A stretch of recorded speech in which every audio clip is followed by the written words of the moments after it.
Hello everyone. So today we're going to be doing an introduction to logic. So first we need to define a few things. A conjecture is an unproven statement based on your observations. Inductive reasoning is when you see a pattern and then you write a conjecture describing the pattern. And then a counterexample is an example that you can come up with that will prove that the conjecture you thought of was false. So let's give this one a try. Describe how to sketch the fourth figure in the pattern. Then sketch the fourth figure. So let's look at the pictures we have. So the first one is divided in half. The second one is divided in fourths. The third one is divided in sixths. So if you think, well, what's the fourth one going to be divided into? 8.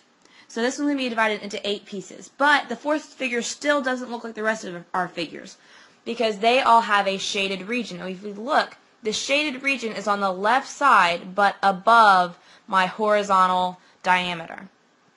So we need to color that piece blue.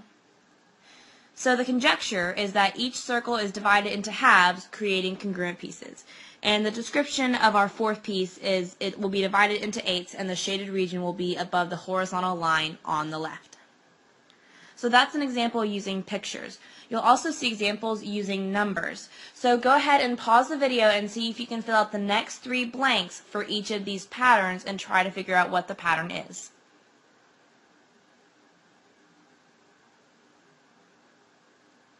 Alright, so on our first pattern, we go 20, 18, 16, and 14. If we look, each of those is decreasing by 2 from the previous one. So 20, 18, 16, 14. Then our next answers will be 12, 10, and 8. Each time I was just subtracting 2 from my previous number. The second pattern is kind of tricky, and some of you may recognize it because it's a famous pattern. What's happening here is that each number is the sum of the previous 2 numbers. For example, the first number 1, there's nothing before it, so it stays 1 again. But then the next number is 1 plus 1, which is 2. The next number is 1 plus 2, which is 3. 2 plus 3 is 5, etc., etc., etc. So this is called the Fibonacci sequence, for those of you who have heard that before. It's a very famous sequence. And so if I want to find my next number, 8 plus 13, that's going to be 21. 13 plus 21 is 34. 21 plus 34 is 55. Now our third sequence is different. They've now mixed in letters and numbers. And if you look, every other item is a letter and then a number and then a letter and then a number. Well, if we look, it goes A, C, E. They're skipping the B and the D and the F. So that means our next letter is going to be G. And then if we look at our numbers, 6 to 12 to 18, it's increasing by 6 each time. So after G will come 24, and then it's time for a letter again. I'm going to skip H, and that's going to be I.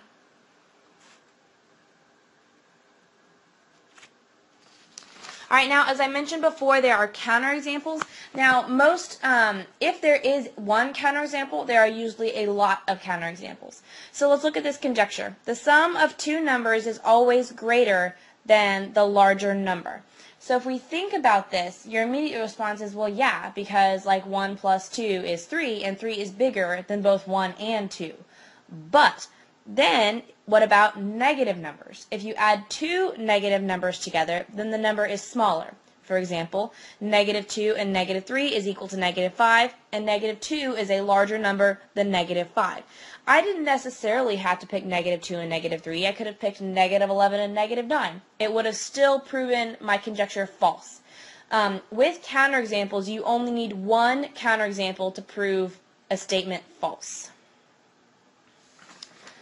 Alright, so now on to section 2.2, analyzing conditional statements. Now first, what is a conditional statement? It's a logical statement that has 2 parts, a hypothesis and a conclusion.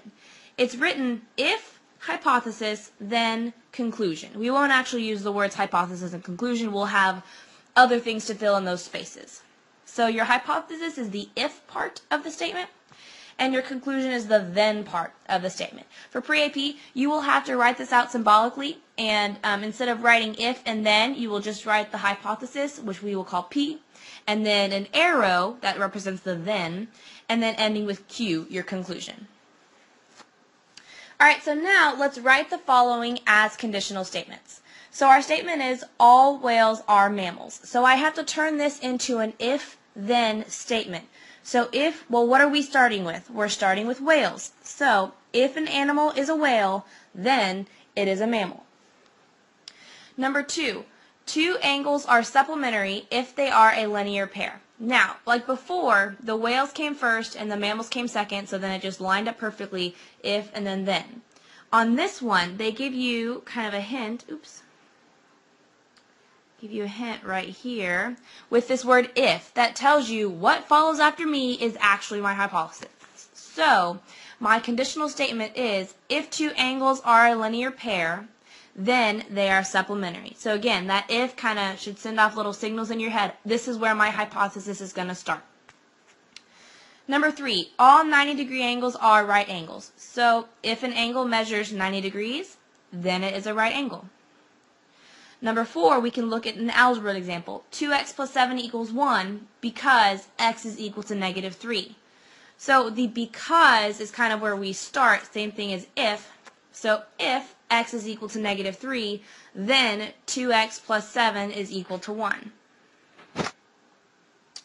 Number 5, when n is equal to 9, then n squared is equal to 81. So if n equals 9, then n squared equals 81. And last, on Wednesdays we wear pink. So if it is Wednesday, then we wear pink. Alright, so with conditional statements comes negation. So negation is exactly what it sounds like. It's just the opposite of the original symbol. Of the original statement. For pre-AP, this symbol is a little like curly cute, kind of like the tilde in Spanish they put above the little n, goes before the letter. So not P is written as little squiggle thing, P. Alright, so let's look at these two statements and we're going to negate them both. So first, the ball is red. So if I'm going to negate that, that means the ball is not red. It can be some other color. Second, the cat is not black. If I'm going to negate that, I'm going to take away that not. So the cat is black. Alright, now the next 3 things I'm going to talk about are variations on your original conditional statement. These you really need to study and have down because if you get them confused, it can hurt you later. Alright, so first is the converse. This is switching the hypothesis and the conclusion. So before we started if P, then Q. Now we start with Q and end with P. The way I remember this is converse is like shoes. And another pair of shoes that we like to wear are called flip-flops. And the converse is just the flip-flop of the conditional statement. Next is the inverse. So it's the hypothesis and conclusion and negative of the original. So we're going to put not in front of the first and the last part, but they stay in the same order. So it's not P, then not Q. And last is the contrapositive. So the contrapositive is both the converse and the inverse. So first, write it as the converse, flip-flop the conclusion and the hypothesis, and then negate both of them. So we started with P, then Q. Now it's not Q, then not P. Alright, so let's look at these 4 versions and what happens with our true and false. And with each of these, we have to give the reason why they are true or false. So the first one, the conditional statement. If the measure of angle A is equal to 99 degrees, then A is an obtuse angle. Well, that is true, because obtuse means over 90 degrees. That was kind of a duh. Alright, now the converse. So the converse, I flip-flopped my hypothesis and my conclusion. So if A is obtuse, then the measure of angle A is equal to 99 degrees. Well, think about that. Well, it could be 99 degrees, but couldn't it be something else? So this one is false, because it could be 110 degrees or 130 degrees, or any other obtuse angle that you would like to choose. Again, there are lots of options for counterexamples, but you only need to provide one. So I could have just stuck with 110 degrees and went on my merry way.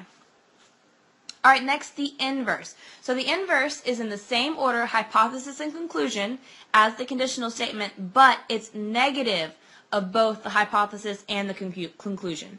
So if the measure of angle A is not 99 degrees, then angle A is not an obtuse angle. So what do we think this is? Well, it's false, because like the same one as above, just because it's not 99 degrees doesn't mean it eliminates all of our obtuse angles. It could be 100 degrees, it could be 120 degrees, etc., etc., etc. And last is our contrapositive. So this is where we flip-flopped the hypothesis and conclusion, and we negated both of them. So if A is not an obtuse angle, then the measure of angle A is not equal to 99. So if you think about that for a second, you'll decide that it's true. Well, hopefully you decide that. Because if measure of angle A is not obtuse, that means it has to be right or acute. And 99 is neither right or acute, so it can't be 99 degrees.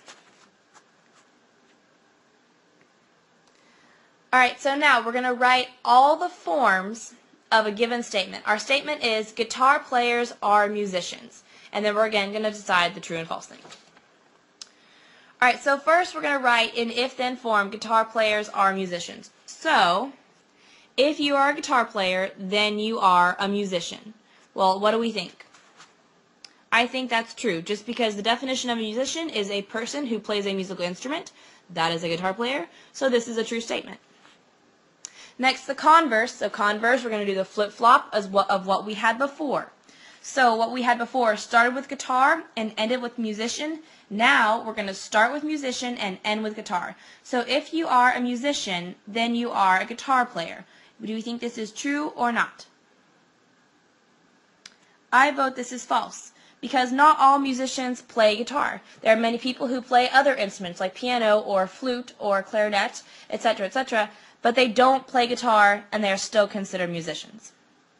Alright, now inverse. Inverse means it stays in the same order as our original statement, but we put not in front of both of our pieces.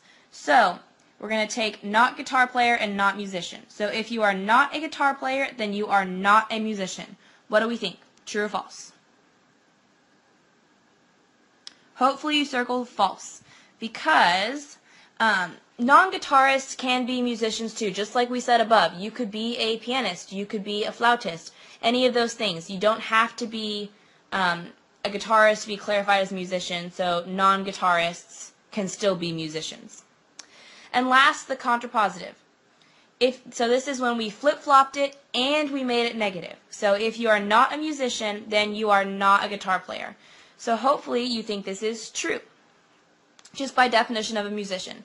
So if you are not a musician, that means you do not play a musical instrument, therefore you cannot play guitar, so your answer is true. Alright, another kind of statement we have is the biconditional statement. A biconditional statement is when a conditional statement and its converse, so that means the regular one and the flip-flop, are both true. They can be written as a single biconditional statement containing the words if and only if, or you will see it sometimes shortened to IFF. So that's just, it's not misspelling F or a typo or any of that. It means if and only if. So for pre-AP, before we had P, arrow, Q, if it's an if and only if, the arrow can go in both directions. So let's look at this with perpendicular lines. So we know that if two lines form a right angle, then those lines are perpendicular. Is this true? Yes, we know it to be true. Take the converse, I'm going to flip-flop it. If two lines are perpendicular, then they form a right angle. Is this still true? Yes. That means instead of writing two statements, I can combine them into one that says two lines are perpendicular if and only if they intersect to form a right angle. I could have also written it in the converse of that biconditional, where it would say if two lines form a right angle, if and only if those two lines are perpendicular. Alright, last section for today is section 2.3, applying deductive reasoning. So deductive reasoning is just using facts, definitions, accepted properties, and logic to form a logical argument, something that makes sense. And then the law of detachment is if the hypothesis of a conditional statement is true, then the conclusion must also be true. So if your first half is true, that means your second half is true. So let's look at what we have below. If two segments have the same length, then they are congruent. We know that BC is equal to XY. So that means we have two segments with the same length. So that means our second half, that they are congruent, must also be true. So we can say that BC is congruent to XY. And these should have little lines above them because they are segments. Next, Mary goes to the movie every Friday and Saturday night. Today is Friday. Well, according to our statement, Mary goes to the movies every Friday. So since that piece is true, that means that Mary will go to the movies. Now we have something called the law of syllogism. So just bear with me for a second and I will explain. So if hypothesis P, then conclusion Q. So we've said something, then something else happens. Also, if hypothesis Q, then conclusion R. So something that we talked about before, and then something newer happens. Well, what we're going to do in our third statement is we are going to cut out this middleman. Because if you see, the first one ends with Q, and the second one begins with Q. So we can just cut him out of our equation and say, if hypothesis P, then conclusion R. This only works if our first two statements are true, but if they are true, that means I can cut out my middleman and just skip right to the good stuff. Alright, so now let's give this a try. If possible, use the law of syllogism to write a new conditional statement that follows from the pair of true statements. So on the first one, if Rick takes chemistry this year, then Jesse will be Rick's lab partner. If Jesse is Rick's lab partner, then Rick will get an A in chemistry. So we have Jesse will be Rick's lab partner, and Jesse will be Rick's lab partner. So again, we can cut out our middleman and just say that if Rick takes chemistry, then he will get an A. Let's look at the second one. If x squared is greater than 25, then x squared is greater than 20. If x is greater than 5, then x squared is greater than 25. So again, we have one of the statements that begins and another statement that ends with the same thing. So that means we can cut out our middleman and say, if x is greater than 25, then x squared is greater than 20. Alright, last one. If a polygon is regular, then all the sides in the interior of the polygon are congruent. If a polygon is regular, then all of its sides are congruent. Now here is something they're trying to trick you. Because if you look, we do have two things that are the same, but they are both in the hypothesis. In order to cut out that middleman, someone has to end and someone has to begin with the same thing. Since these both begin with the same thing, we cannot cut out any middleman. He's stuck there, so we cannot draw any new conclusion. No new statement can be given. Alright, so now let's just look at the difference between detachment versus syllogism. So I'm going to state the law of what that you'd be using in these statements. So if you get an A or better on your math test, then you can go to the movies. If you go to the movies, then you can watch your favorite actor. If you get an A or better on your math test, then you can watch your favorite actors. So we have, you can go to the movies, and you go to the movies. So we can cut out that middleman because the first sentence ends with it, the second sentence starts with it, and just say, if you get an A or better on the math test, then you can watch your favorite actor. So what does that cutting out the middleman mean? It means law of syllogism. On the second one, if x is greater than 12, then x plus 9 is greater than 20. The value of x is 14, therefore x plus 9 is greater than 20. Well, if we look, x is 14. That automatically means that my first statement is true. And like we talked about in the law of detachment, if the first statement is true, the conclusion is true, which is what they said right here. Therefore, x plus 9 is greater than 20. So on this one, they use the law of detachment. All right, those are all the notes that I have for today. See you next time.